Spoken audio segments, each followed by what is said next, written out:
Tugatog ng buhay. Kabanata 2185. Ang lupa at bundok ay yumanig at maging ang mga talon ay nag-ambala. Ang kalangitan ay napuno ng mga sword glares hanggang sa punto na kinailangan ni Alex na gumawa ng maraming hakbang pabalik hanggang sa isang buong 300 metro. Pagkatapos sa wakas nakakita siya ng isang bagay sa ilalim ng kanyang mga paa, ngunit nakakita lamang siya ng isang tumpok ng mga damit ng kababaihan. Malamang ang damit na hinubad ni Ins Larkin. Humisi siya. Hindi na kailangang magpa-reserve. Kaya napaka-unrestrained mo noon. Pero kung hindi ka magsusuot ng damit medyo nakakahiya. Mas mabuting ilagay ang mga ito. Kiniblot ni Alex ang mga damit at inihagis agad sa kanya. Pagkatapos tumakbo siya sa kabilang direksyon. Ngayon lang niya naramdaman na may kakaiba sa lugar na ito. Hindi lamang nito pinaghigpitan ang paggalaw ng hangin, ngunit maging ang gravity sa lugar na ito ay mas malaki rin kaysa sa ibang mga lugar. Ipinagbabawal din nito ang paggamit ng mga diskarte sa kalawakan kaya hindi niya magawang mag-teleport kahit na gusto niya.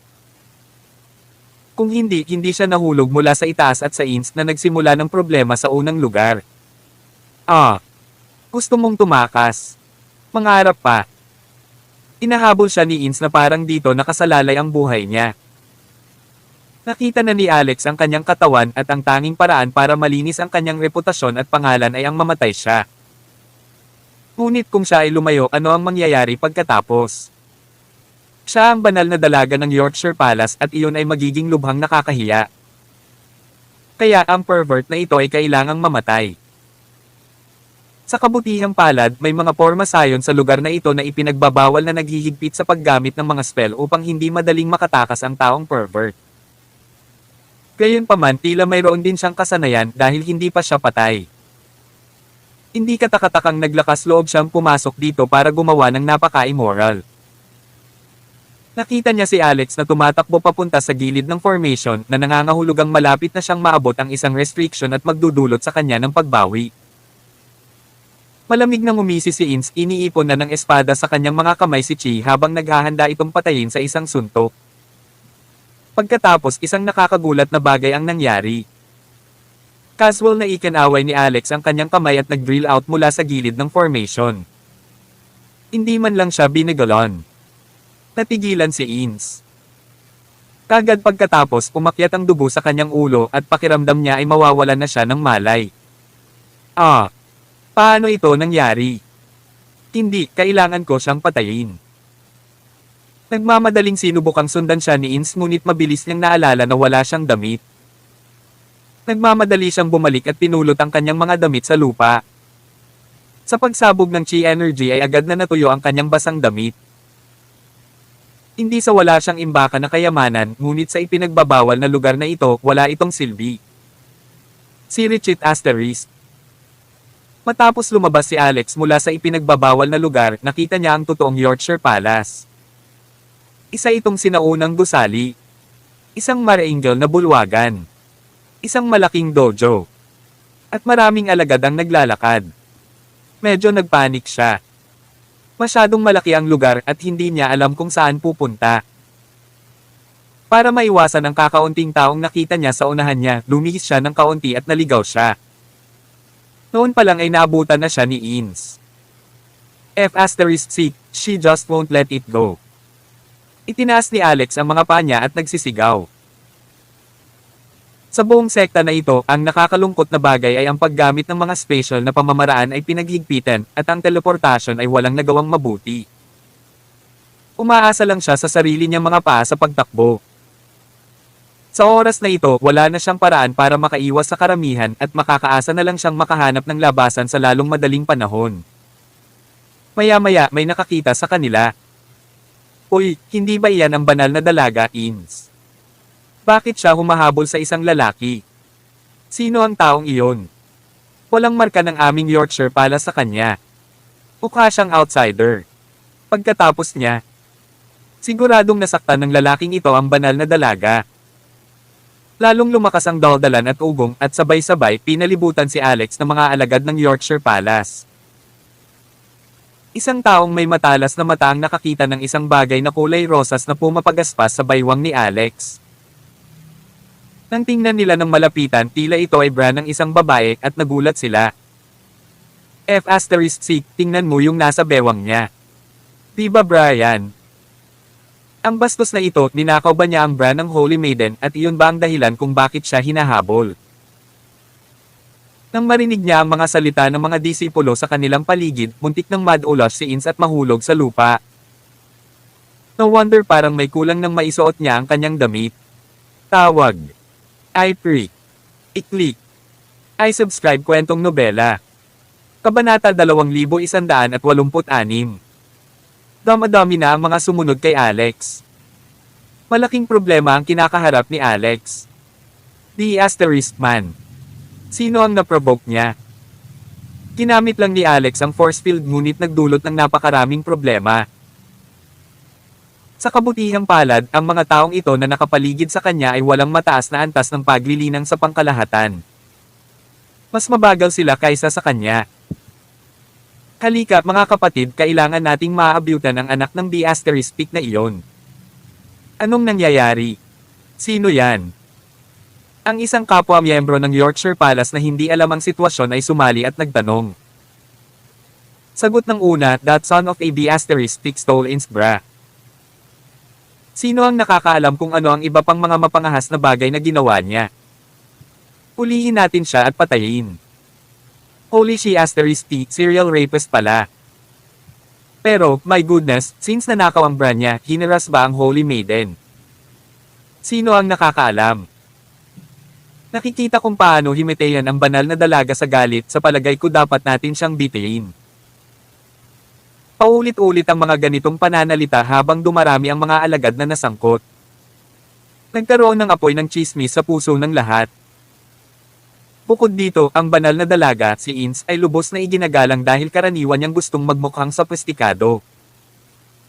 Ngayong nangyari ang ganoong karumal-dumal na bagay, tiyak na mabilis na kumalat ang balita. Nang marinig ito ng hindi mabilang na mga alagad ng Yorkshire Palace, nagalit sila. Ang mga alingaw masyadong ay nagsimulang kumalat ng hindi mapigilan na naging lalong kinikilinggen. Ang banal na dalaga ay ginahasa ng isang lalaki na nagnakaw din ng kanyang bra. Nakipagtagpo ang banal na dalaga sa isang lalaki sa bawal na lugar. May nangyari at kinuha ng lalaki ang bra para ilantad ang pangangalon niya. Inahabol na ngayon ng banal na dalaga ang lalaking iyon. Si Goddess Ins ay may lihim na relasyon sa lalaki sa ipinagbabawal na lugar ng sekta. Sa loob ng 5 taon, nagtatago ang lalaki sa loob. Gayunpaman, nagkaroon sila ng fallout sa pagkakataong ito at ang lalaking ito ay nakatakas. Nabalitaan ko na ang banal na dalaga ay nagpalaglag din para sa lalaking ito, buntong hininga.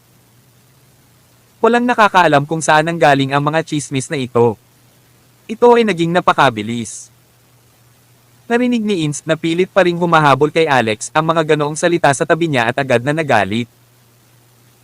Pumuga siya ng isang subo ng dugo at pakiramdam niya ay nanghina ang kanyang katawan. Hindi na niya nagawang habulin si Alex. Nang hindi siya hinahabol ni Ins, sa wakas ay nakahinga ng maluwag si Alex. Pagkatapos tumigil siya nang makitang nakasabit ang bra ng isang babae sa kanyang baywang. Holy shitty, kailan ito nakarating dito? Dala ko ang bagay na ito sa buong paraan. Hindi nakakagulat na ang mga ekspresyon ng mga taong iyon ay kakaiba. Paano ko mapapatunayan na inosente ako ngayon?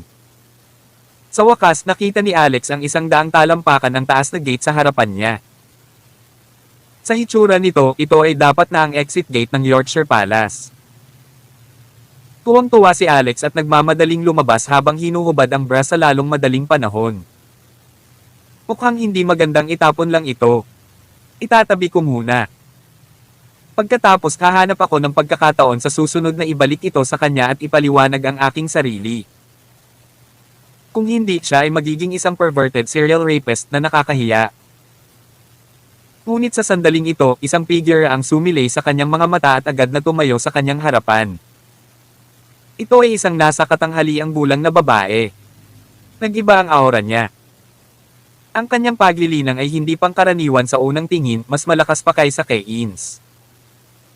Dapat siya ay isang senior sa Yorkshire Palace. Sino ka? Tita, makinig ka sa paliwanag ko. Anong tinawag mo sa akin? Natigilan sandali ang nasa katanghaliang bulang na babae at malamig na sumigaw. Maaaring ang babaeng ito ay magmukhang bata ngunit napakatanda na at naisip na ako ay walang galang. Pagkatapos nako, Lola, makinig ka sa paliwanag ko. Tumaan lang ako.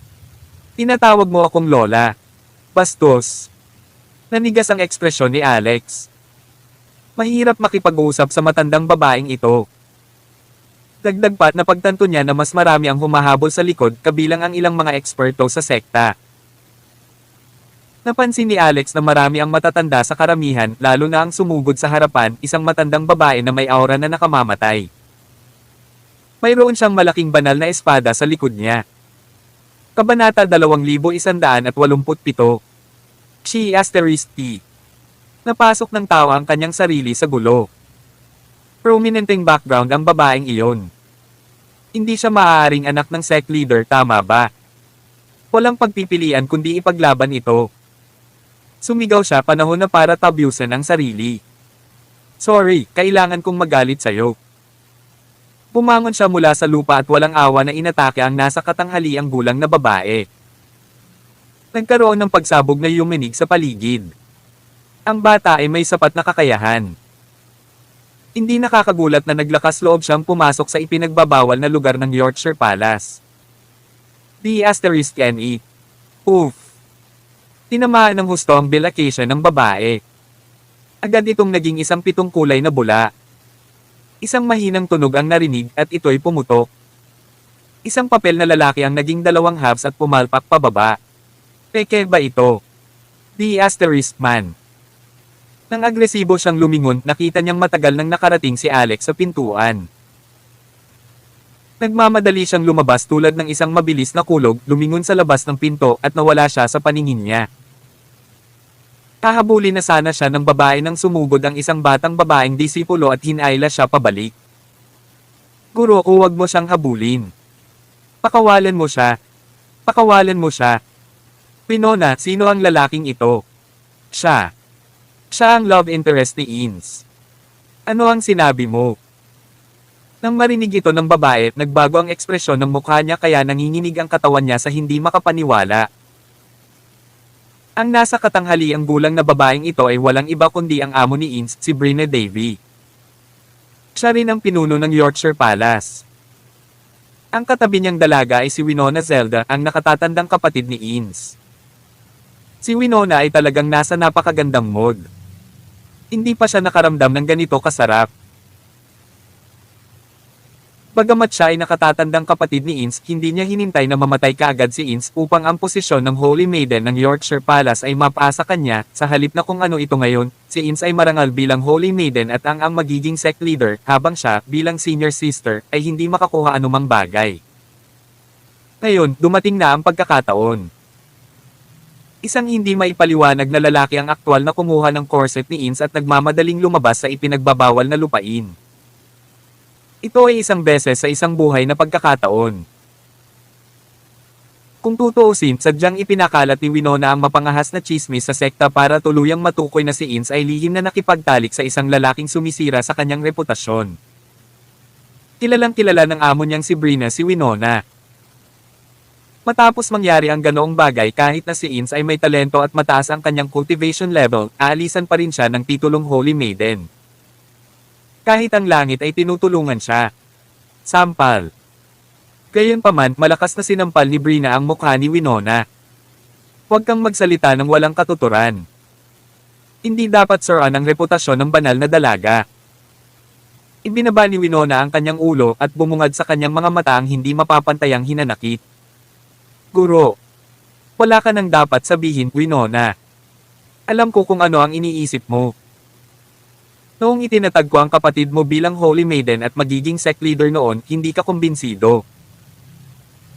Ngunit kailangan mong malaman na hindi ka sapat na talento at ang iyong kakayahan ay hindi kasing husay ng iba. Kung gusto mong sirain ang reputasyon ni Ines para nakawin ang status ng Holy Maiden, nagkakamali ka.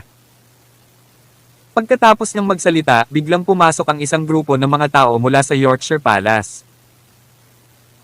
Ang matandang babae, ang Grand Elder ng Yorkshire Palace, ay nagtanong kaagad, Sect Leader, nasaan ang Bast Asterisk Road na iyon? Bakit mo siya pinakawalan? Anong Bast Road? Ang Sect Leader na si Brina, nakababalik lang mula sa labas, ay walang ideya kung ano ang nangyayari, ngunit bigla niyang naalala na may hawak si Alex na isang pink na piraso ng damit sa kanyang kamay kanina. Iyon ay masakit na sinabi ng Grand Elder, nako, Ins. Nagtago talaga si Ins ng isang lalaki sa ipinagbabawal na lugar at nakipagtalik sa kanya sa loob ng ilang taon, at ngayong natuklasan na ang silangang bintana, kinuha pa ng lalaking iyon ang kanyang corset at iwinagayway ito sa palengke. Array. Nakakahiya talaga. Tawag. I-pre. I-click. I-subscribe kwentong nobela. Kabanata 2188. Ano? Ang Sect Leader na si Brina ay natigilan saglit matapos marinig ang mga salita ng Grand Elder. Kung ito lang ang sinabi ni Winona, hindi siya naniwala. Ngunit ngayon ay ang Grand Elder na ang nagsabi nito, at napakaraming mga disipulo ang nanonood at nakikinig ng hindi iniiwasan ang isyo, isa lang ang ibig sabihin nito. Ang bagay ay naging isang malaking bagay. Ang mga alagad na ito ng Yorkshire Palace ay alam na ang tungkol dito. Kaya ang Grand Elder ay prangka tungkol dito. Ang banal na dalagang Ins ay nagtago ng isang lalaki sa isang ipinagbabawal na lugar habang nakikiapid. Ito ay isang bolt mula sa asol. Noong una, hindi makapaniwala si Brina. Ngunit naunawaan niyang mabuti ang sarili niyang pinakamamahal na alagad. Paano niya gagawin ang gayong masasakit na bagay? Grand Elder, magsalita ng may ebidensya. Ikaw, nakita mo ba ito ng sarili mong mga mata? Sinabi ng Grand Elder, hindi lang nakita ko ito ng sarili kong mga mata, halos lahat ng mga disipulo ng sekta ay nakakita nito. Tumakbo ang magnanakaw na iyon palabas ng ipinagbabawal na lugar na may corset ng banal na dalaga. Inabol siya ng banal na dalaga.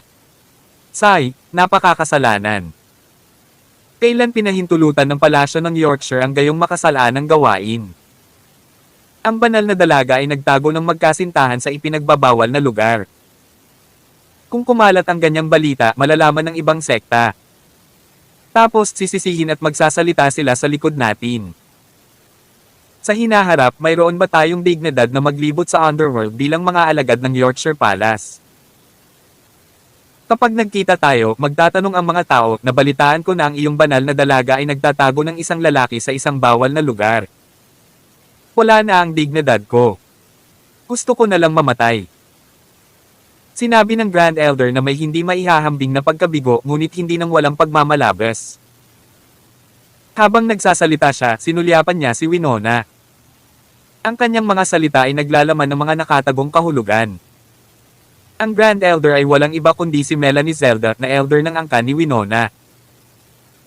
Naturally, umaasa siya na si Winona ay maaaring maging banal na dalaga rin at sakupin ang Yorkshire Palace sa hinaharap.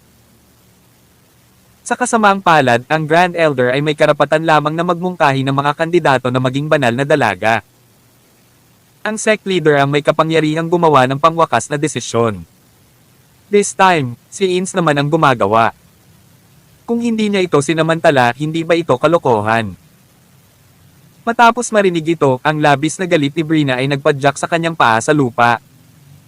Kagad, isang malaking malalim na hukay ang ginawa. Sakit sa puso. Nakakahiya naman. Ins, puntahan mo ako sa main hall ngayon din. Malakas ang boses at narinig sa buong sekta. Narinig ito ng lahat. Alam nilang may malaking nangyari. Malaking problema si Ins. Sa pagkakataong ito ang Panginoon ay galit na galit. Papatayin ba niya siya ng direkta? Sino ang nakakaalam kung ito ay totoo? Natatakot ako na ito ay hindi lamang kamatayan. Sino ba ang mag-aakala na magiging ganoong tao ang banal na dalaga? Ang banal na dalagang ito ay isang bitik lang. Masasabi pa rin ng mga heralds na nagbebenta ng kanilang katawan na napilitan sila dahil sa kakapusan ng buhay, ngunit siya, si Ins bilang isang banal na dalaga, ay nakagawa ng isang kaiyahiyang bagay. Ang reputasyon ng aking Yorkshire Palace ay malubhang nasira. Dapat isawsaw siya sa kulungan ng baboy. Sa sandaling ito, hindi mabilang na mga tao sa sekta ang nakaturo kay In sa kanyang likuran at nagmumura pa nga ng galit. Nang marinig ni Ins ang boses ng kanyang amo, nanginginig ang kanyang maselang katawan at naramdaman din niya na may paparating na bagyo. Sa sandaling ito, kahit na ang mga ilog at dagat ay hindi magagawang pawiin ang kanyang labis na pagkamuhi kay Alex. Huling tumalsik ng isang subo ng dugo, ang mukha ni Ins ay tila pumikit ng ilang sandali. Saka siya naglakad patungo sa main hall. Sa daan, nakatagpo siya ng maraming alagad ng sekta. Mayroon ding mga nakatatanda sa mga sekta. Nasa harapan nila ang banal na dalaga. Ang ilang mga ordinaryong disipulo sa una ay naglakas loob lamang na bumulong at tumuro, ngunit sa oras na ito, may isang sekta na nakatatanda na hindi maiwasang sampin si Ins at pagkatapos ay dumura sa kanyang damit. Sa pagkakataong ito, parang pagbubukas ng Pandora's Box. Kabanata 2189. Ang mga disipulo ng nakapaligid na sekta ay nanunood at sinundan ito. B***, sinisira ang reputasyon ng aking Yorkshire Palace shocks. Ang tinatawag na Holy Maiden mas masahol pa sa isang puta, erg. Nagkamali ako sa'yo, Yoks. B***, maraming ingay. Laway, dumi, dahon ng gulay, itlog. Sa oras na pumasok si In sa bulwagan ng Yorkshire Palace, siya ay nasa isang miserableng estado. May dumi sa kanyang damit, sa kanyang buhok, at maging sa kanyang mukha. Matagal nang naghihintay si Brina sa main hall. Nang makita niyang napakagulo ng kanyang minamahal na alagad, siya ay nagalit, ngunit sa pag-iisip sa kanyang ginawa, siya ay 100,000 beses na inis. Sa wakas, sumigaw si Brina, Ins, bigyan mo ako ng paliwanag. Namula ang mata ni Ins. Pagkatapos lumuhod, sinabi niya, Guro, hindi ako nagkakamali. Mahigpit na sumigaw ang Grand Elder na si Melanie, Ins, how dare you defend yourself? Nakita ito ng lahat ng nasa sekta. Ikaw ay sadyang matigas ang ulo at hindi nagsisisi. Sinira mo ang reputasyon ng aming Yorkshire Palace. Nakagawa ka ng napakababa at karumal-dumal na bagay. Mas masahol ka pa sa hayop. Pakiusap, Temple Elder, hatulan ng kamatayan si Ins. Isang kislap ng kagalakan ng tila dumaan kay Winona na nasa gilid. Tinitigan ni Sect Leader Brina ang Grand Elder sa isang dominanteng paraan. Maghintay, Grand Elder, hindi ba medyo nagmamadaling patayin si Ins bago ang investigasyon? Ang Grand Elder ay nagsabi, Sect Leader, ang mga katotohanan ay nasa harap natin. Ano ang hindi malinaw? Malamig na ngumuso si Brina, sino ang lalaking iyon? Nasubukan mo na bang malaman? Kailan siya pumasok sa ipinagbabawal na lugar? Nalaman mo ba? Ano ang masasabi sa atin ng isang corset lang? Itinikom ng Grand Elder ang kanyang bibig at hindi nagsalita. Sabi ni Brina, Ins, you give me a truthful explanation. Ano ang nangyayari? Yung lalaking yon, sino siya? Umiling si Ins at sinabing, hindi ko alam. Tumalon si Winona at sinabing, Senior Sister, lumabas siya sa pinagbabawal mong lugar at kinuha ang corset mo. Paanong hindi mo siya nakilala? Malinaw ang lahat. Halos 1 taon ka nang nag-iisa sa ipinagbabawal na lupain sa pagkakataong ito. Mula nang pumasok ka sa ipinagbabawal na lupain, ito ay natatakan. Walang makapasok. Sinasabi mo ngayon na hindi mo kilala ang lalaking iyon. Sinong maniniwala? Lahat ng taong naruroon ay hindi naniwala. Kahit si Brina ay hindi naniwala. Sabi ni Ins, Master, hindi ko alam. Noong mga oras na iyon, nagsasanay ako sa ilalim ng talon. Ngunit pagkatapos, ang lalaking iyon ay biglang nahulog mula sa langit. Sinabi niya ang nangyari ng totoo. Malamig na bamantong hininga ang Grand Elder, isang grupo ng kalokohan. Ang ipinagbabawal na lupain ng sekta na ito ay protektado ng 10 Extinction Formation na nagbabawal sa paglipad at pagpasok. Kaya, sino ang maaaring mahulog mula sa langit? Kung bumagsak, hindi ka rin matamaan. Hindi makapaniwala si Brina. Ang ganitong uri ng bagay ay masyadong mapangahas. Paliwanag ni Ins, Master, totoo ang sinabi ko. Kung may kalahating kasinungalingan, daan-daan at libu-libong kidlat ang tatama sa akin at mahuhulog ako sa Avicii pagkatapos ng kamatayan. Malamig na tawa ni Winona. Naglakas loob ka pang magtago ng playboy ng patago. Sinong maniniwala sa sumpa mo? Sinabi ni Brina, Ins, mangyaring pumunta sa unahan ng 5 metro.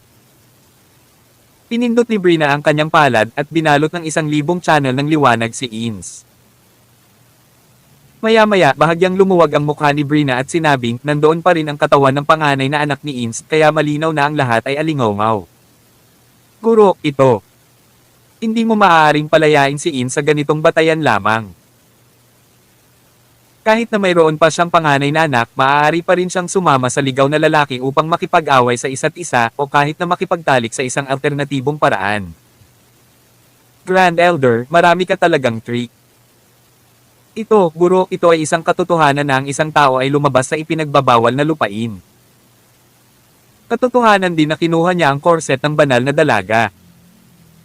Batay dito lamang, hindi na karapat-dapat si Ins na maging banal na dalaga ng ating sekta. Tawag. I-Prick. I-Click. I-Subscribe Kwentong Nobela. Kabanata 2190. Si Melanie ang Grand Elder ng Yorkshire Palace ano man ang mangyari. Mayroon pa rin siyang tiyak na katayuan sa sekta. Bilang karagdagan, ang corset ni Ins ay talagang kinuha ni Alex na lumabas din sa ipinagbabawal na lupain. Nakita ito ng hindi mabilang na mga disipulo at hindi ito maitatanggi, at kahit na gusto ni Brina na tulungan si Ins, wala siyang mahanap na angkop na dahilan. Tanggapin, bilang isang banal na dalaga, dapat siyang magkaroon ng magandang ugali at malinis na ugali. Maaaring walang hinala ng karumihan. Sa wakas ay sinabi ni Brina, Ins, binibigyan kita ng 1 taon para hulihin ang lalaking iyon at patunayan ang iyong inosente sa malaking bulwagan na ito. Naka-freeze ang status mo sa Holy Maiden para sa taong ito. Sa loob ng 1 taon kung hindi mo maibabalik ang lalaking iyon, ang iyong kwalifikasyon sa Holy Maiden ay tuluyang maaalis. Bukod dito, mababawi ng sekta ang iyong buong paglilinang. Tumalon si Winona. Guro, masyadong magaan ang parusang ito. Paano mapipigilan ang kanyang kwalifikasyon kapag ginawa niya ang gayong immoral na gawain? Kanselahin lang ang kwalifikasyon niya. Espekulasyon pa rin ang lahat. Kung ang isang dalubhasa ay nakawin ng iyong corset at iwinagayway ito sa palengke, mapapatunayan din ba nito na ikaw ay immoral? Winona, tanggalin mo na ang mga petty thoughts mo o huwag mo akong tawaging master sa hinaharap. Oo, master. Rehim na nagngangalit si Winona. Ito ay masyadong hindi patas at masyadong sira-sira. Kahit sa stage na ito, sobrang defensive pa rin ang matandang babae kay Ins. Kung siya ang nasa ganitong sitwasyon, matagal na siyang binugbog ng matandang babaeng ito hanggang sa mamatay. Ins, magpalit ka ng damit at bumaba ka agad ng bundok. Oo, salamat, guro. Namumula ang mga mata ni Ins at nagpapasalamat siya sa kanyang amo. Nagmamadali siyang bumalik sa kanyang kwarto para maligo at nagbanlo ng dumi sa kanyang katawan. Paglabas niya ng malinis na batsa ay naabutan niyang sumulpat sa harapan niya si Brina. Guro. Ins, pinalaki ka sa akin. Kaya alam ko ang iyong karakter sa loob at labas. Hindi mo ililihim ang isang playboy. Ngunit ang Grand Elder ay kaysa ni Winona sa pag-uudyok ng gulo sa harap ng lahat. Kaya ito lang ang maitutulong ko sa iyo. At saka, ngayon ko lang nakilala ang lalaking iyon. Marami siyang taktika, lalo na itong paper doll illusion which is out of this world. Muntik na niya akong dayin. Kapag nakilala mo siya, dapat kang mag-ingat. Narito ang isang bote ng Lost Soul Pills. Ito ay walang kulay at walang lasa. Kunin mo ito para harapin siya. Maaaring ito ay kapaki-pakinabang. Tinanggap naman ito ni Ins. Salamat sa iyo, Master. Sabi ni Brina, delikado ang underworld. Pagkatapos mong bumaba ng bundok, mag-ingat sa lahat ng oras. Si Richard Asterisk. Tapos nandoon si Alex. Matapos makatakas mula sa Yorkshire Palace, natarante siya at nawala sa isang tiyak na primitive na kagubatan. Wala siyang ideya na ang kanyang hindi pinag-isipang pagkakamali ay nagdulot ng isang hindi pa naganap na kalamidad para sa banal na dalaga ng Yorkshire Palace. Senior Yasmin, kung ano ang ipinagagawa mo sa akin, natatakot ako na magtatagal bago ko ito magawa. Sa ganitong estado ngayon, natatakot akong makubkob ako pagkatapos kong makapasok sa Yorkshire Palace. Pagkatapos ng ilang flash, napahinga siya sa tabi ng batis. Hindi niya alam kung saan ang lugar na ito. Dati, noong kasama niya si Frostin, hindi siya kumonsulta ng maayos sa mapa ng Southern Peak para makita kung saang teritoryo naruroon ang Yorkshire Palace. Wala siyang ideya sa kanyang isip. Gayunpaman, pagkatapos mag-isip, kalalabas lang sa ilalim ng Misty Swamp, wala siyang ideya kung ano ang kalagayan ng pamilya Usoro ngayon. Sa anumang kaso, dapat siyang pumunta muna sa kanila. Pagkatapos ito ay upang mahanap kung nasaan ang Phoenix Sect. Ang dahilan ng paggawa nito ay narinig niya na ang mga patakaran sa Phoenix Sect ay kumpleto, na nagpapahintulot sa cultivation na tumawid sa kaharian ng Phoenix Sect Sanctuary ng opisyal. Ngayon, gusto niyang pumasok sa Nirvana kung saan naroon ang kanyang anak at ilabas siya. Upang magawa ito, ang kanyang paglilinang ay dapat na umabot sa yugto ng immortalization. Pumalon si Alex sa batis at nagdala ng tubig sa labi para inumin.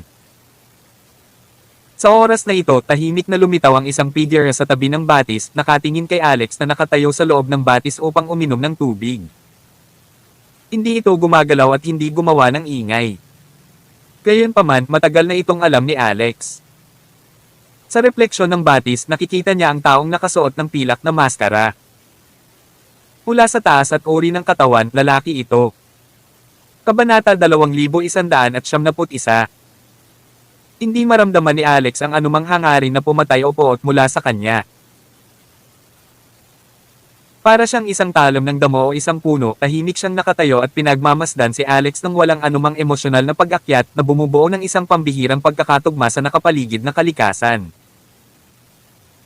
Pagkatingin sa kanya ng 2 beses, nagpatuloy si Alex sa pag-inom ng tubig at nagbanlo pa ng mukha. Saka lang siya lumingon para tingnan ang lalaking nakamaskara. Sa wakas ay sinabi ng lalaking nakamaskara, ikaw lang ang dumating. Natigilan sandali si Alex dahil medyo naguguluhan siya. Ano ang ibig niyang sabihin? Humanggo siya nang walang sinasabi. Pumikit ang lalaking nakamaskara. Lahat ay matalino bilang isang Zorro. Maghintay ka lang. Matapos panasan ng tubig sa kanyang noo, naglakad si Alex sa pampang at aalis na sana. Sa sandaling ito, isa pang 2 tao ang dumating, isang lalaki at isang babae. Ang lalaki ay mukhang mga 40 taong gulang, samantalang ang babae ay nasa kanyang unang bahagi ng 30. Pareho silang nakasuot ng magkatulad na damit na para bang sila ay nagmula sa iisang partikular na sekta. Oh, 2 tao na ang nandito. Nakangiting sabi ng babae, good. Dahil kakaunti lang ang tao ngayon, paano natin pag-usapan ito? Lalong naguluhan si Alex. What's with this situation? The masked man said, what do you guys want to discuss? Sabi ng babae, hayaan mo akong magpakilala. Ako si Lucille Antoinette. Siya ang aking senior, si Emmerich Goldilocks. Kami ay mula sa Sky Seal Sect. Emmerich Goldilocks. Umiti ang lalaking nakamaskara. Ang iyong pangalan ay kahanga-hanga. Sinabi ni Emmerich, ang ibig sabihin ng Emmerich ay makapangyarihan sa lahat. Sinabi ng lalaking nakamaskara, kung gayon, mas kawili-wili iyon. Tinanong ni Lucille, paano namin kayo haharapin? Sinabi ng lalaking nakamaskara, maaari mo akong tawaging Mask. At ikaw? Tanong ni Emmerich kay Alex. Dummy. Sagot ni Alex. Pumadjejek si Lucille. Kawili-wili. Interesting. Fine, hindi mahalaga kung ano ang tawag sa iyo. Ang mahalaga ay dapat tayong magsanib puwersa sa pagkakataong ito. Kung hindi, may aagaw sa mga batas na bato kahit na matagpuan natin sila pagkatapos marating ang lihim na kaharian. Mawawalan pa nga tayo ng buhay doon sa mga seryosong kaso. Natigilan muli si Alex. Lihim na kaharian. Batas bato. Ano ba ang mga iyon? Sabi ng lalaking nakamaskara, hindi problema ang magsanib puwersa pero may tanong ako. Narinig ko na puno ng mga bitag sa loob ng puppet dungeon at ang mga puppet ay may iba't ibang antas. Natatakot ako na mahirap harapin silang mag-isa.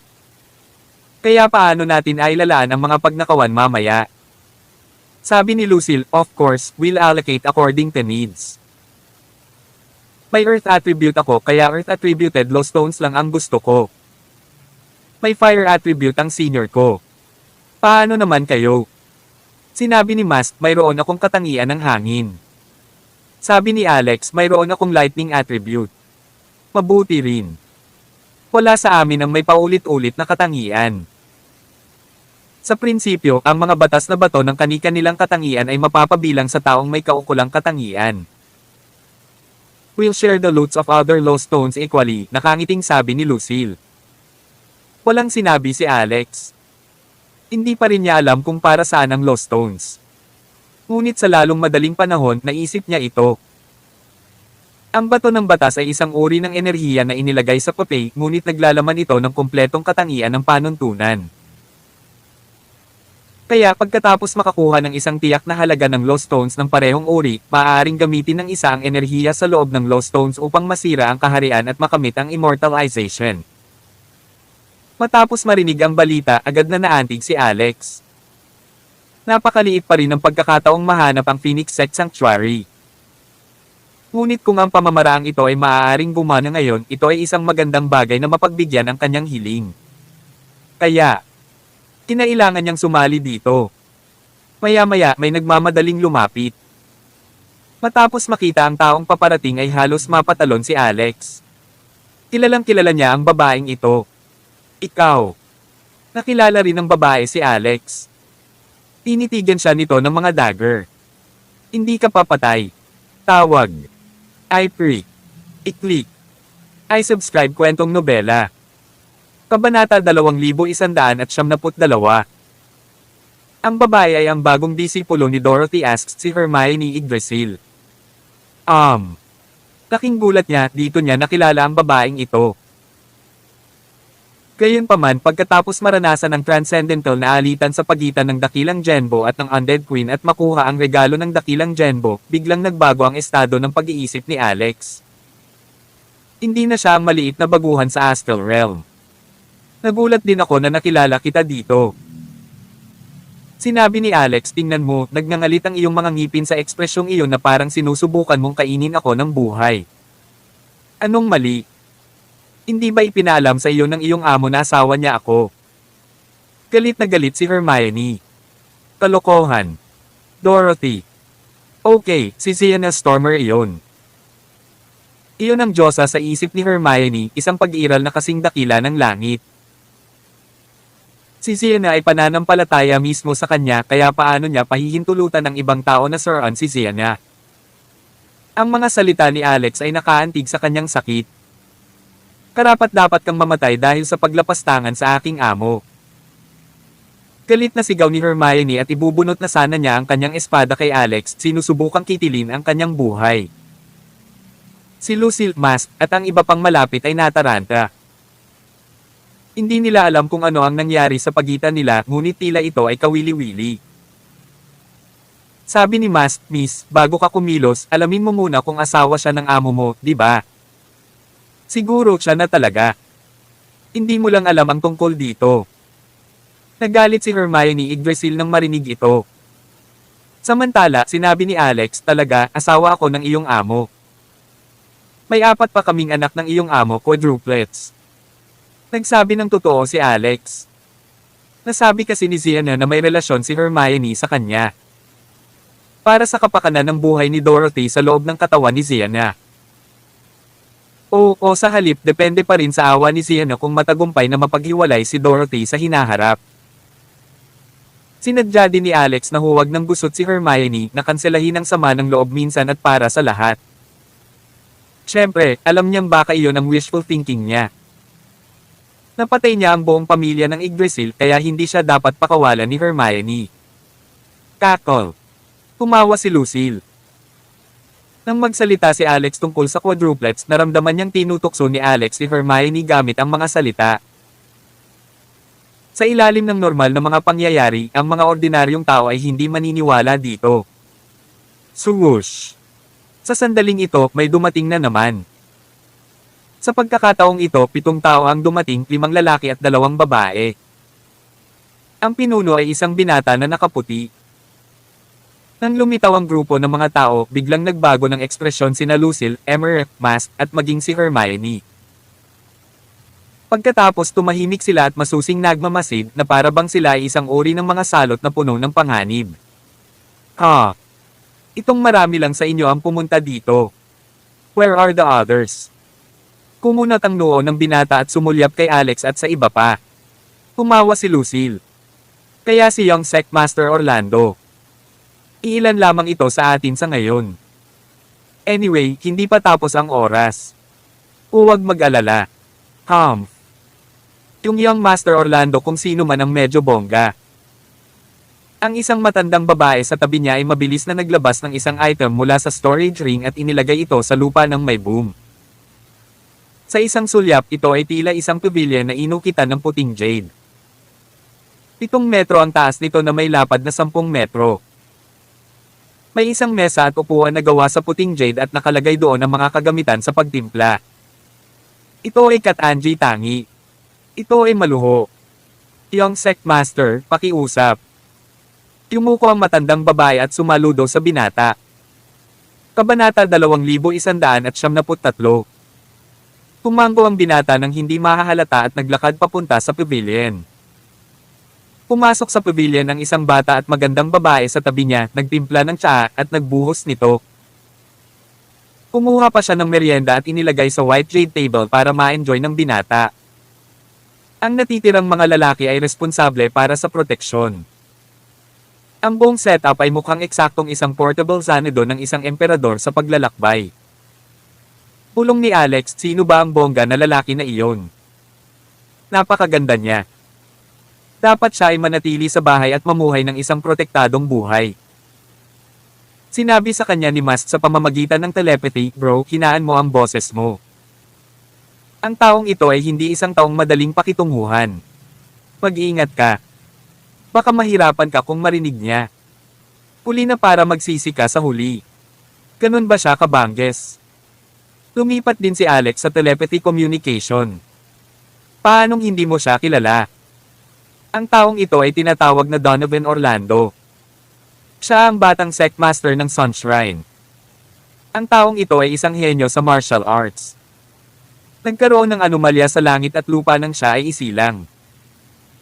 Ang bulong-bulungan ay nagtataglay siya ng isang banal na espiritual na ugat ng higit na mataas na kalidad na higit sa banal na grado. Mabilis siyang natututo at kayang linangin ang anumang martial arts at kilala bilang walang kapantay na henyo na lumilitaw minsan sa isang buhay. Nagulat si Alex saglit. Tumingin siya ng may interes. Pagkatapos biglang naramdaman ni Alex ang isang pagnanais na makuha siya. Nako, ayaw talaga siyang makuha ni Alex dahil hindi siya isang homosexual. Pero may malabong aura na naghangad sa kanya ni Alex na parang gusto siyang makuha ni Alex. Ngunit masasabi niya kung ano talaga ito ngayon. Sa sandaling ito, ang matandang babae sa tabi ni Donovan Orlando ay lumakad patungo sa kanila at sinabing, kayong mga kaunting tao, kung makuha ninyo ang mga batas na bato pagkatapos marating ang lihim na kaharian, handang bilhin ng ating Sunshrine ang mga ito sa mataas na presyo. Ang presyo ay masisiyahan kayo guys para sigurado. Bukod kapag nahaharap ka sa panganib, susubukan din ng aming Sunshrine ang lahat ng aming makakaya upang tumulong, isa itong transmitter. Pagkatapos maabot ang Puppet Dungeon, magagamit mo ito para makipag-ugnayan sa ating mga tao mula sa Sunshrine. Halika, mayroong isa para sa lahat. Mas mabuting mag-ingat kaysa magsisi.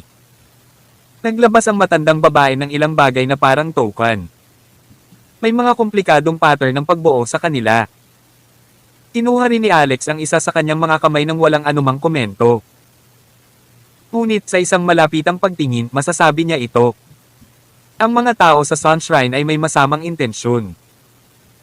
Ang mga pattern ng pagbuo sa transmitter ay hindi lamang kasing simple ng paghahatid ng impormasyon. Higit pang mga pattern ng pagbuo dito ay ginamit upang matukoy ang lokasyon at kahit na maaaring automatikong magpadala ng nauugnay na impormasyon. Sa madaling salita, kapag hinawakan ng isang tao ang ganitong uri ng transmitter sa kanyang kamay, madaling ma-access ng mga tao sa Sunshine ang kanyang kasalukuyang sitwasyon, kasama na ang dami ng lost stones na nakuha niya. Tiningnan ni Donovan ang reaksyon ng mga tao at sinabing, huwag ninyong isipin na ginugulo ko kayo. Sa katunayan, tinutulungan ko kayo. Sa totoo lang, iba ang lost stones sa Puppet Dungeon sa ibang mga lugar. Ang mga katangian sa Lost Stones ay ganap na dalisay. Alam mo ba kung bakit? Sa katunayan, hindi alam ni Lucille at ng iba pa kung bakit. Tinanong lang sila nitong si Donovan kung bakit the moment na nagsalita siya. Sinabi ni Donovan, ito ay dahil ang mga batas na bato na ito ay ginagamot ng artificial. Sa madaling salita, ito ang mga batas na bato na ginawa ng mga Supremo sa pamamagitan ng kanilang mga kakayahan noong sinaunang panahon. Doon ay ang Lost Stones ang pangunahing enerhiya na inilagay sa mga puppet. Pagkasabi niya noon ay mas lalong namangha si Alex. Ito ang unang pagkakataon na nakipag-ugnayan siya sa Lost Stones sa kanyang buhay. Kahit na walang ganoong bagay na batas na bato sa legacy na iniwan ng kanyang mga ninuno bago ito. Siyempre, hindi lahat ng puppet ay nagtataglay ng Lost Stone at ang mga puppet na may Lost Stones ay may pambihirang lakas sa pakikipaglaban. Imposibleng talunin sila ng mag-isa. Malalaman nyo rin pagdating ng panahon. Tumigil sa pagsasalita si Donovan nang makarating siya sa bahaging iyon. Hindi nagtagal, 10 o higit pang mga tao ang sunod-sunod na dumating. Masasabi ni Alex na ang bawat isa sa kanila ay katangi tangi at nakarating sa imminent immortal realm. Ito ay nagkakahalaga ng pagbanggit na si Hermione ay hindi inaasahang nakarating sa pangalawang kaharian sa imminent immortal din. Ang bilis ng kanyang realm leveling ay nakakataba. Baka may ginawa sa kanya si Sienna. Sa wakas, ang huling taong nagpakita ay isang maputi ang buhok. Pagkarating ng taong ito, alam ni Alex na ang matanda ay tinawag na Faceless Dweller, ang tagapag-ayos ng ekspedisyon sa Puppet Dungeon sa pagkakataong ito. Ang lahat ng mga taong inimbitahan niya ay binigyan ng isang coordinate, ang baybayin ng batis na ito. Sa kabilang banda, narating ni Alex ang lugar na ito. Kaya naman, nagkamali siya ng pagkakakilala. Napatingin ang Faceless Dweller sa hindi pamilyar na Alex, ngunit wala siyang pakialam kay Alex dahil ang mga taong inimbitahan niya ay pinapayagang magdala ng 2 kasama. Hindi pa niya nakita si Alex noon, ngunit naramdaman niyang baka may nagdala kay Alex. Lahat, uulitin ko. Gusto ko lang yung Jade of Six Paths. Ang mga bato ng batas ay pag-aari ng sinumang makakakuha nito. Ngunit ang sinumang maglakas loob na itago ang Jade of Six Paths sa kanyang lihim na itago ay magiging kaaway ko, Faceless. Tawag. I-freak. I-click. I-subscribe kwentong nobela. Kabanata 2174. Ang Faceless Dweller ay hindi dumating ng mag-isa. May isang lalaki at isang babae sa tabi niya. Pareho silang bata pa. Kakaiba ang suot ng 2 tao sa mahabang itim na damit na may itim na talukbong at maging itim na mga belo sa mukha, tanging isang pares ng mga mata ang nakalantad. At ang mga mata na ito ay nagparamdam sa mga tao na kakaiba. Bilang karagdagan, ang mga mata ng lalaki ay pula ng dugo, samantalang ang mga mata ng babae ay nagmula sa isang lilang glow. Sa puntong ito, dumating na ang lahat ng miyembro. Bilang karagdagan kay Alex, mayroong kabuoang 33 tao. Pinigilan ng Faceless Dweller ang kanyang aura at iwinagayway ang kanyang kamay habang sinasabi niya, malapit na ang oras. Pero na.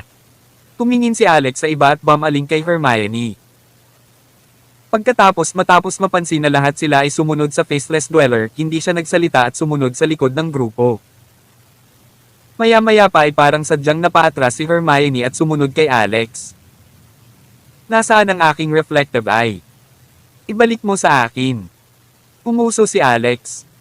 Nananaginip ka ba? Mabangis na sinabi ni Hermione, naniniwala ka bang papatayin kita pagdating natin sa Secret Realm mamaya? Sabi ni Alex, kung gayon, naniniwala ka bang matagal ka ng patay bago mo ako patayin? Nakalimutan mo na ba ang karanasan sa Misty Swamp?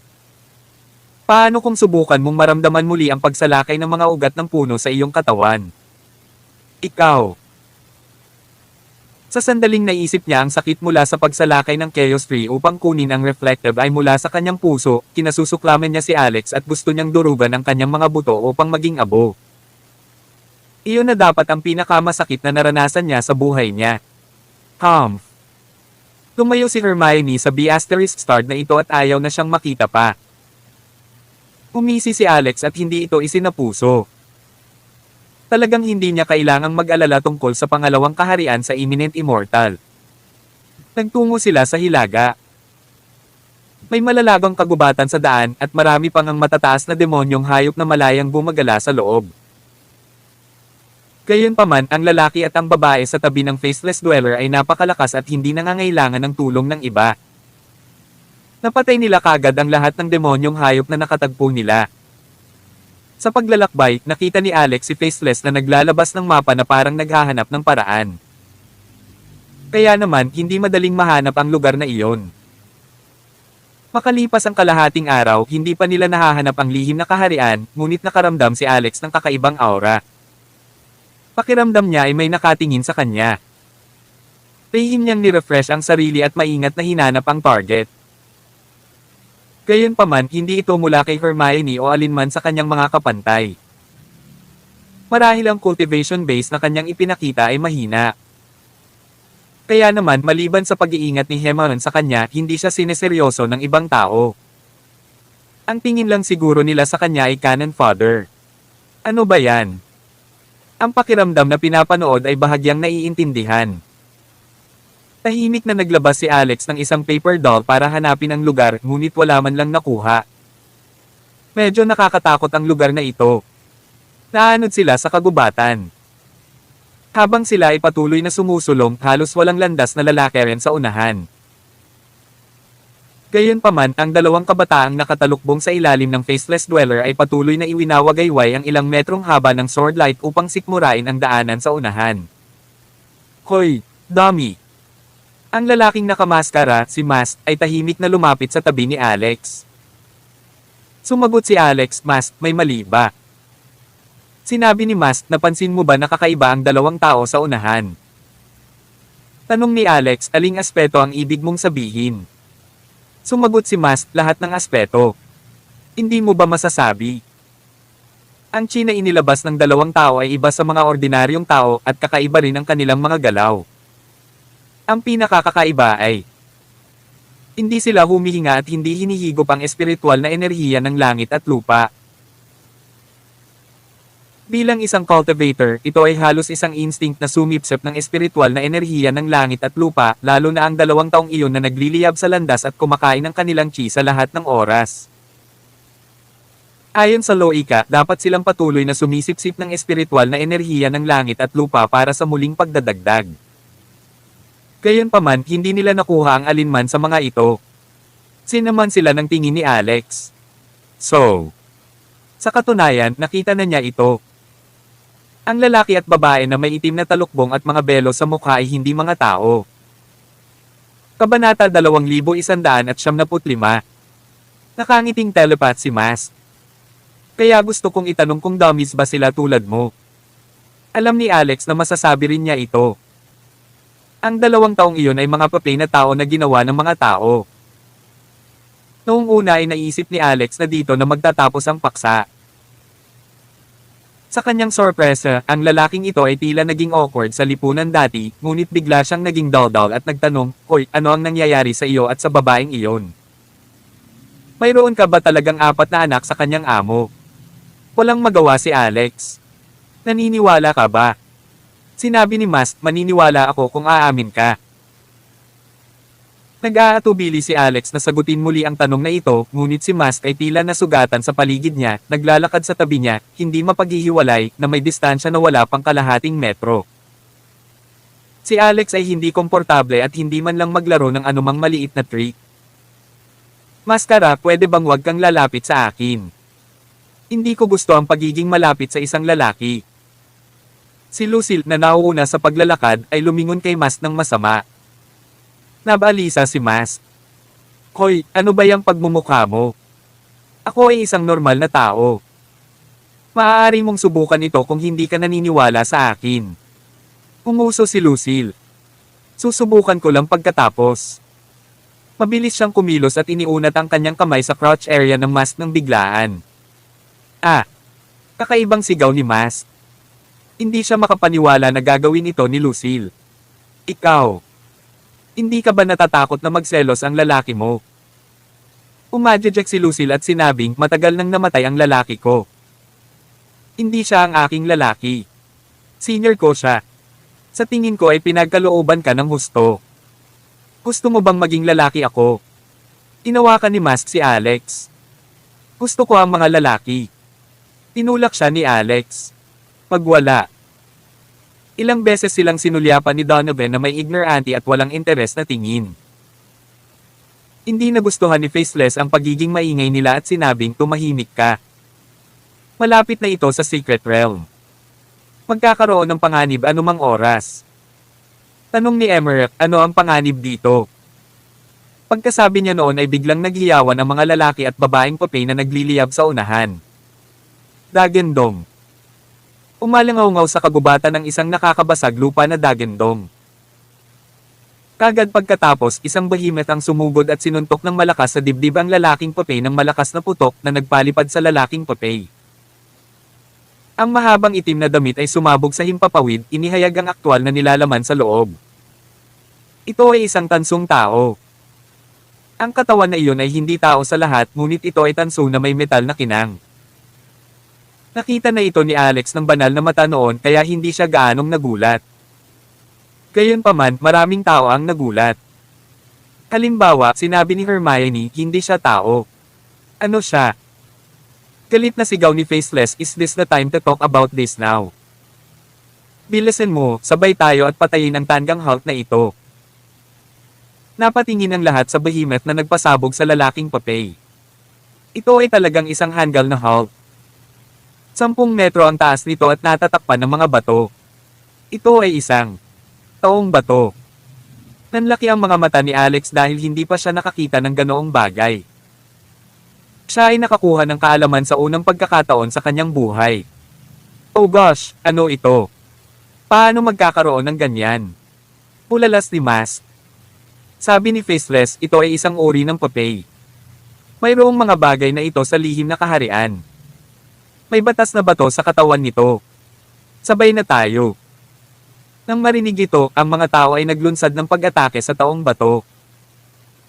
Naglabas si Alex ng isang lumilipad na espada at pinaghampas ito ng bongga.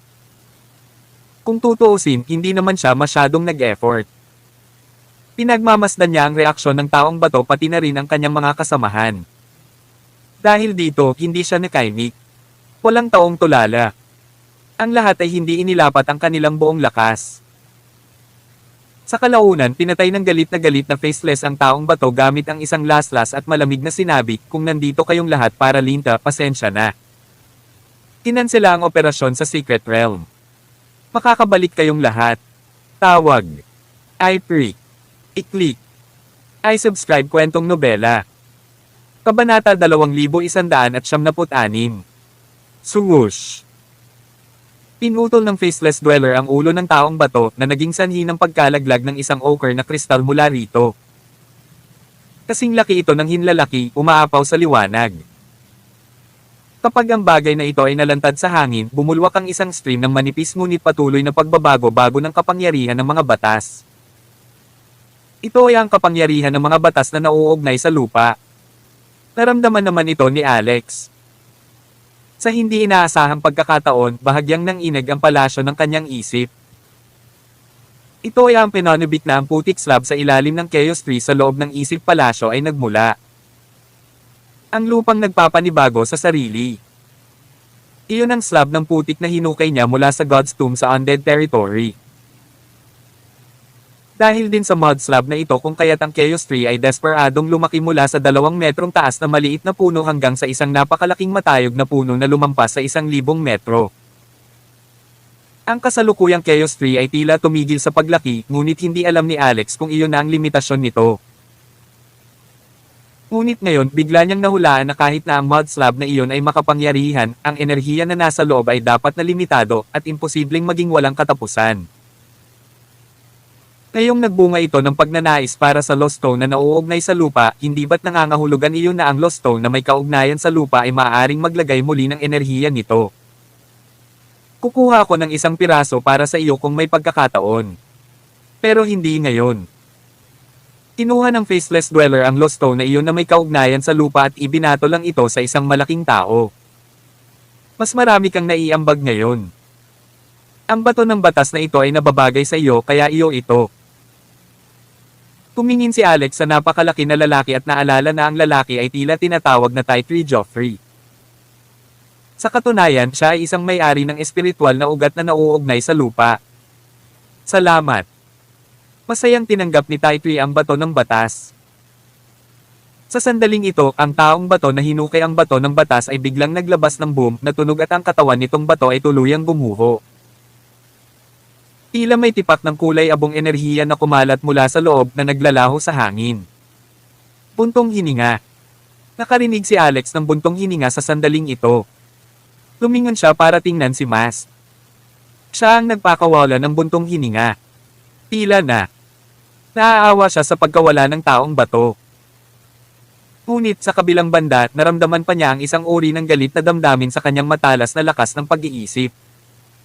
Ano ang ikinagagalit niya? Binawi ni Alex ang kanyang tingin at naramdaman na kakaiba si Mas. Pagkatapos nagpatuloy sila sa pagsulong. Ito ay naging maayos sa pagkakataong ito. Sa ilalim ng pamumuno ng dalawang papay na tao, ang mga tao sa wakas ay lumabas sa sinaunang kagubatan na walang daan palabas, papasok sa isang kanyen. Nakahanap sila ng minahan pagkatapos maglakad ng isa pang kalahating oras o higit pa. Ang minahan na ito ay madilim, malalim at madilim na nagpapadala ng panginginig sa mga gulugod ng mga tao na para bang may kakaibang pag-iral. Ano ang lugar na ito? May nagtanong. Ito ay isang inabandonang sinaunang minahan. Walang kakaiba, sabi ng Faceless Dweller. Wala siyang balak magpaliwanag at pinona ang mga tao sa loob.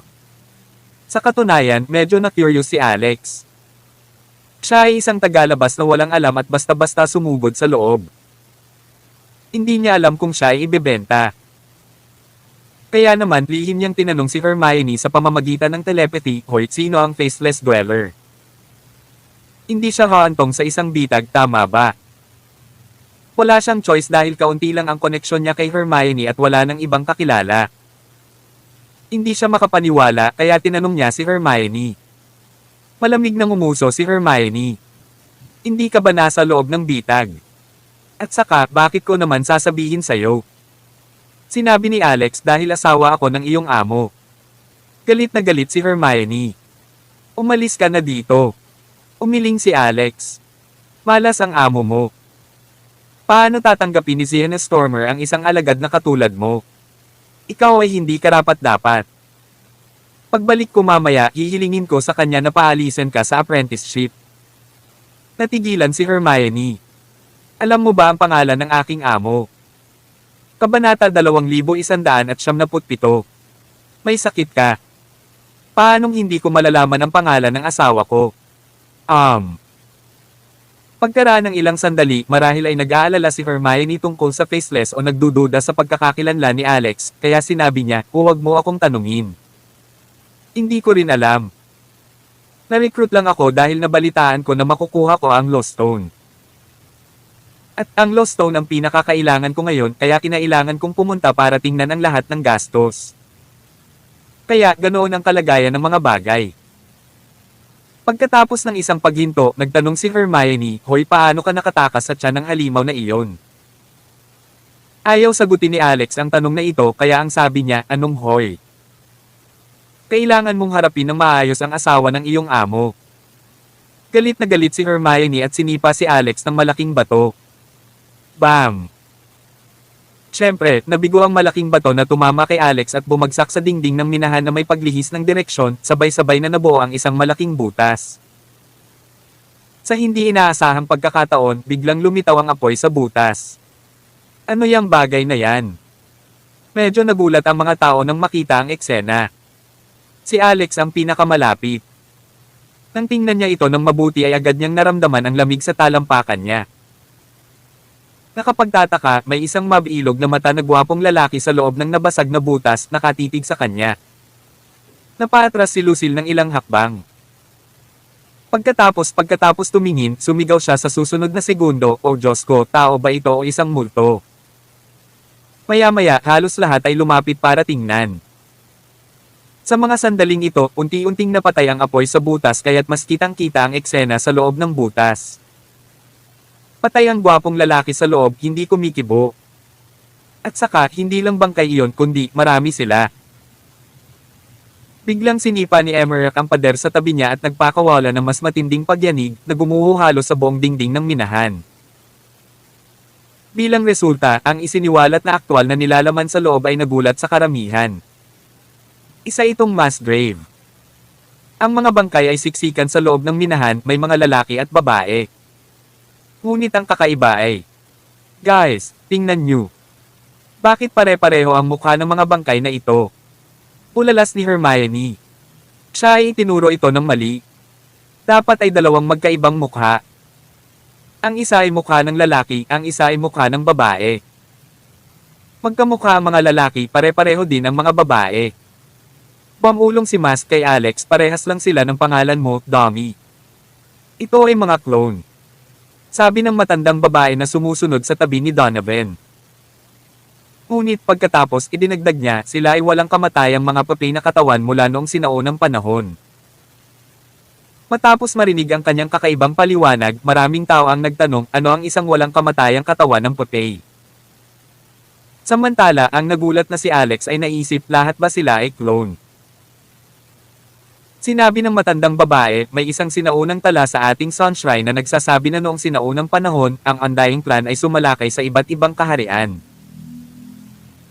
Mayroong isang nakakatakot na species sa loob ng Undying Clan na maaaring kumokontrol sa isipan ng mga tao. Mahirap pa nga para sa mga kataas-taasang Diyos na makatakas sa malupit na suntok nito. Ngunit pagkatapos mayroong isang sekta na tinatawag na Brahman sect noong panahong iyon na nag-specialize sa pag-aaral ng puppet immortals para magamit sila sa pagharap sa nakakatakot na Undying Clan species na iyon. Ang mga immortal na puppet na katawan na ito ay ginagamit bilang mga materyales para sa puppet immortals. Kaya hindi mo kailangang ituring sila bilang mga tao. Hindi sila tao kundi mga materyales. Natigilan ang karamihan. Kung ganoon, ito ang mga bagay na haharapin natin sa loob ng Puppet Dungeon. Malamang kaya. Ang faceless dweller na nakatayo sa harapan ay malamig na summon goat at sinabing may masamang ugali, tapos na ba kayo? Oras na ba para sa daldalan? Ang pasukan ng lihim na kaharian ay naruroon kung lalakarin pa natin ng kaunti. Bilisan mo. Kung sakaling makaligtaan natin ang oras ng pagbubukas ng lihim na kaharian, mahihirapan kayong makuha muli ang Lost Stones. Pero na. Tulad ng inaasahan, nakarating sila sa pasukan pagkatapos ng isa pang 3 minuto. Kaya lang hindi nila inaasahan na may matandang nakaupo sa tabi ng teleportation portal sa entrance. Matapos itaas ang kanyang tingin at tingnan si Alex at ang iba pa, umiling siya at sinabing, mga mortal, hindi ito lugar na dapat ninyong puntahan. Bumalik. Ang pagpunta pa ay magdadala lamang sa iyong pagkamatay. Tawag. I-pre. I-click. I-subscribe kwentong nobela. Kabanata 2178. Sa teleportation portal ng Puppet Dungeon sa kalaliman ng minahan, nakakagulat na may isang matandang kalahating nakahiga sa isang stool na bato na kalmado na nakatingin sa kanila. Ang pakiramdam na ito ay kakaiba. Tumingin-tingin si Alex sa paligid at wala siyang naramdamang aura ng buhay. Wala man lang siyang tasa at naglagay lang ng stool na bato sa magulong mineral na ito na nakaupo dito. Mukhang hinihintay niya ang pagdating nila. Matanda, sino ka? Bakit ka nandito? Tanong ng isang babaeng may marka ng kagandahan sa gilid ng kanyang bibig habang pasulong. Umikot ang mata ng matanda at hindi sumagot. Sa sandaling iyon, ang faceless dweller ay biglang hinawakan ang kanyang mahabang espada at nilaslas ang matanda ng walang babala. Kumalabog. Ang maskara sa tabi ni Alex ay biglang pumasok at hinaronggan ang talam ng faceless dweller. Ang ginamit niya ay emerald flute. Ang materyal na ginamit sa paggawa nito ay hindi kilala, ngunit ito ay hindi naaapektuhan ng mga blades. Ang tayback ng Faceless Dweller ay hindi man lang makagawa ng marka sa plota. Ang Faceless Dweller ay nagalit. Anong ginagawa mo? Sabi ni Masked Dweller, matanda na siya. Bakit mo siya gustong patayin? Sumagot si Faceless, wala kang alam tungkol dyan. Ang matandang ito ay hindi tao. Pagkasabi niya nun, naglaslas ulit siya ng 2 beses. Gayunpaman, hinironggen silang lahat ni Masked. Sa pamamagitan ng paggawa ng isang hakbang, malalaman ng iba kung ang isa ay may matibay na cultivation base. Nagbigay ng impresyon si Masked na tinatago niya ito ng malalim. Sa pagitan ng kanyang mga galaw, nagkaroon ng walang katapusang surge ng steady chi. Sa kasamaang palad, may tulong pa si Faceless ng 2 puppet, isang lalaki at isang babae. Pinalitan ng 2 puppet ang Faceless sa pagharang sa Masked, samantalang si Faceless naman ay agad na pinatay ang matanda. Higit sa lahat, tila walang panlaban ang nakaupong matanda. Nakaupo lang siya doon at nakatitig sa talam gamit ang malamlam niyang dilaw na mga mata, hindi gumagalaw. Kumalabog. Isang magaan na tunog ang umalangaw-ngaw. Sa pagkakataong ito, pumasok si Alex para harangan ang Faceless. How dare you stop me too? Sa mata ni Faceless, limitado ang cultivation base ni Alex dahil hindi man lang nakarating sa Imminent Immortal. Gayunpaman, maaari niyang talunin ang ganitong uri ng hindi gaanong mahalagang nilalang sa isang galaw lamang. Kaya bakit nagkaroon ng maling akala ang lalaking ito na mapipigilan siya? Gusto lang kitang payuhan. Patawarin mo ang iba hanggat maaari. Umiwas si Alex sa kanyang atake. Kalokohan. Mamatay ka na lang. Faceless ay galit na galit. Bukod dito, sumigaw siya, lahat gawin ito ng sama-sama. Patayin ang 2 piraso ng basurang ito para sa akin, kung hindi, walang makapapasok sa lihim na kaharian.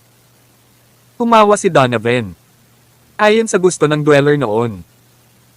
Tumingin siya kay Alex na may nakakatakot na glow sa kanyang mga mata. Ipapadala kita sa impyerno. Inatake ni Donovan si Alex. Isang hindi maihahambing na pamilyar na aura ang maramdaman mula sa kanyang pag-atake. Enerhiya ng Chaos Chi. Nagulat si Alex saglit. Sa sumunod na segundo, biglang pumasok si Masked at tinulungan si Alex na harangan ang pag-atake ni Donovan.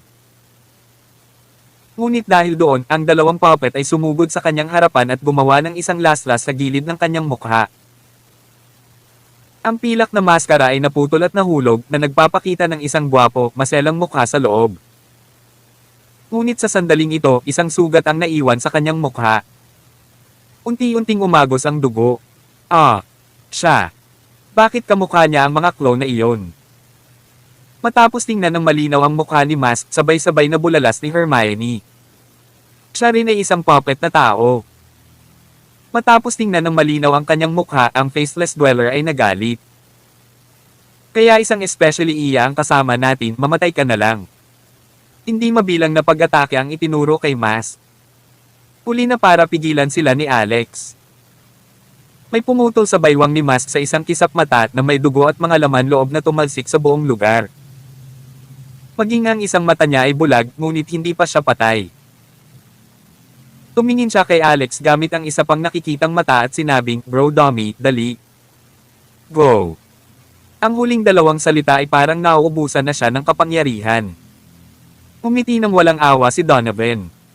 Patayin. Ngayon, nag-iisa si Alex. Sa kabilang banda, halos lahat ng 30 o higit pang mga tao na nauna sa kanya ay nasa Imminent Immortal Realm. Gayunpaman siya na nagtataglay ng 10-point forbidden spell at ang Icebound Curse ay bihasa at matapang kaya handa siyang lumabas ng sabay-sabay. Nakatuon ang atensyon niya kay Donovan. Pakiramdam niya ay may kailangan ang lalaking ito. Sa sandaling ito, hindi mabilang na mga pag-atake ang itinuro sa kanya. Pati si Hermione ay inatake siya. Kabanata 2199. Sa sandaling handa na si Alex na labanan ang mga pag-atake gamit ang Mystic Armor, ang mala-adorno na matandang nakaupo sa stool na bato bago biglang tumalbog at iwinagayway ang kanyang kamay para maghagis ng anino ng palad. Ito ay ang kapangyarihan ng mga batas. Tapos hinublot niya si Alex at parang kidlat na pumasok sa teleportation portal. Ah! Sumunod ka sa kanila. Ito ang boses na narinig niya sa likuran niya nang pumasok siya sa teleportation portal. Si Richit Asterisk. Ang kanyang katawan ay tila nakaranas ng putik at dilim. Nang muli niyang imulat ang kanyang mga mata, nasa isang malawak na disyerto na siya. Ano ang lugar na ito? Matandang lalaki. Tumingin muna si Alex sa paligid. Sa isang sulyap, ang lahat ay walang hangganang disyerto. Pagkatapos lumingon siya at tumingin sa matanda, doon lang niya napansin na nakahandusay na ang matanda at hindi na makabangon. Hoy, matandang lalaki. Anong problema mo? Mortal, ulo, isel, lakad. Ito ay katulad ng panunood ng isang namamatay na baterya. Sa sandaling natapos ng matanda ang kanyang pangungusap, siya ay ganap na wala sa kapangyarihan. Ang wave of operations pala kanina ang final energy niya. Ngayong naubos na ang lakas, tumigil na lang siya sa pag-andar. Gayunpaman, hindi masabi ni Alex ang mga direksyon sa walang hangganang disyerto na ito. Sa huli, natuklasan niya, sa kabutihang palad, ang matanda ay nakaturo sa isang tiyak na direksyon nang sabihin niya ang mga huling salita tungkol sa pagtungo sa silangan. Kung hindi, ito ay magiging lubhang mahirap. Mas, itong matandang lalaki at ang mga taong papay sa tabi ng faceless. Lahat sila ay mga dummies. Sila kaya ang puppet immortals ng Brahmin sect na binanggit ng matandang babae. Tumingin ulit siya sa likod niya na nag-aalala. Ang kakaiba ay hanggang ngayon si Faceless at ang iba pa ay hindi pa nakakapasok. Gusto pa niyang ilabas ang lahat dahil tiyak na may magandang bagay kay Donovan. Una niyang inilagay ang papel na katawan ng matanda sa storage ring. Pagkatapos nag-set up siya ng spell formation on the spot, sinusubukang hintayin ang pagdating ni Faceless at ng iba pa. Dahil dito, naghintay siya ng mahabang panahon, ngunit wala ni isang kaluluwa ang dumating. Di dapat. Dapat ay pumasok na sila pagkatapos ng ganito katagal, di ba? Maaaring ito ay. Nag-iisip si Alex ng posibilidad. Ang destinasyon ng teleportation portal ay random. O, ito ay nakokontrol. Dinala siya ng matanda dito, ngunit sa ibang lugar ang na-teleport na destinasyon ng Faceless at ang iba pa. Kalimutan mo na. Pagkatapos ay tatanggo na lang ako sa silangan para tingnan. Pinulot ni Alex ang mga piraso at humakbang pasulong. Hindi nagtagal, nakatagpo siya ng isang balakid. Ito ay isang puppet. O sa halip, ito ay isang papay na tao.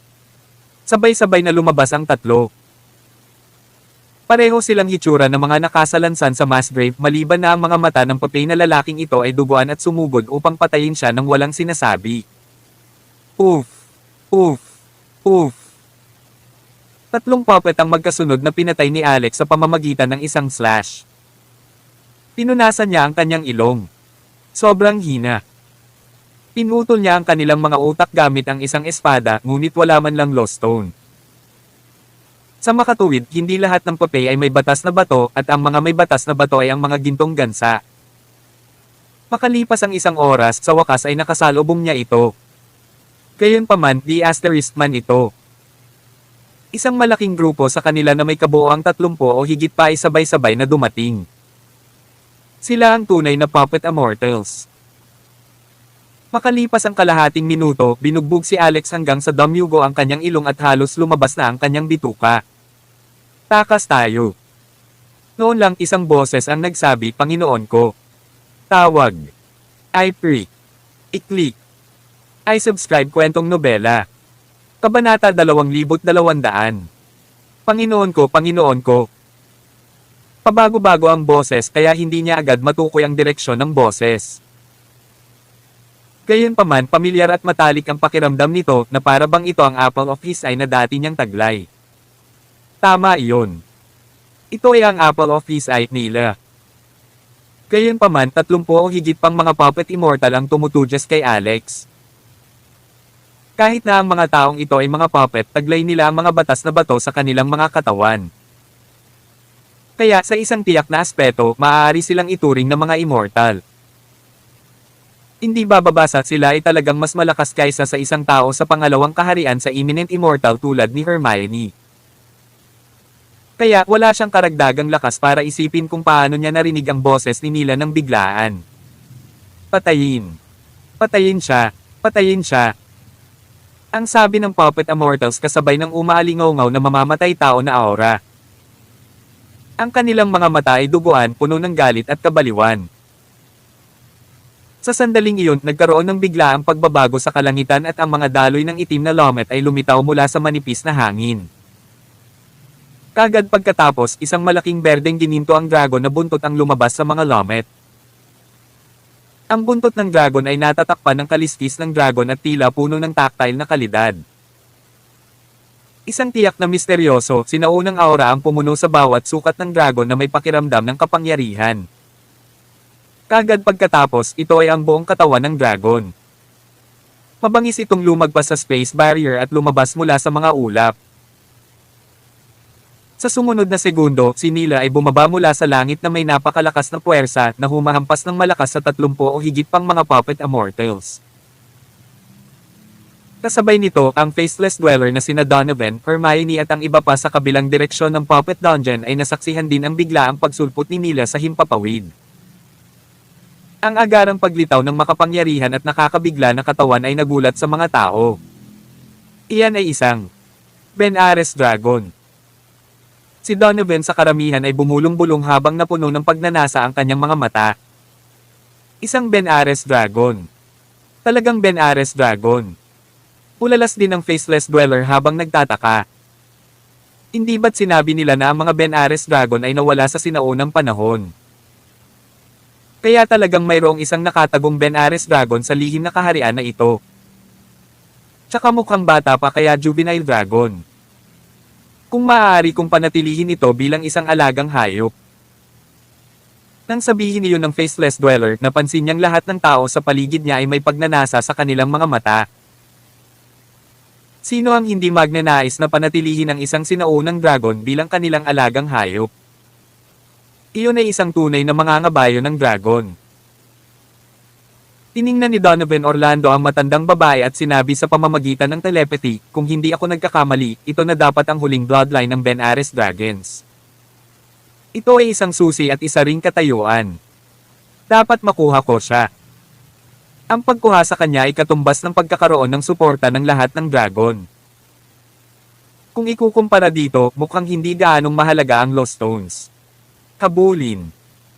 Agad na umalis si Donovan sa koponan at hinabol si Nila sa direksyon ng kanyang hitsura. Mahigpit na sumunod sa kanya ang matandang babae. Pagkatapos lahat ng natitirang tao ng Sunshrine ay sumunod din sa kanya. Ang mga taong ito ay tiyak na kailangang sumunod kay Donovan. Nagseselos din ang Faceless Dweller. Walang sabi-sabing kinuha niya ang 2 papay na tao at hinabol sila ng mabilis hanggat maaari. Pagkatapos pumunta na rin ang lahat. Si Richit Asterisk. Nang makita ni Alex si Nila na biglang sumulpat na hamarang para harangin ang mga Puppet Immortals, agad siyang napanatag.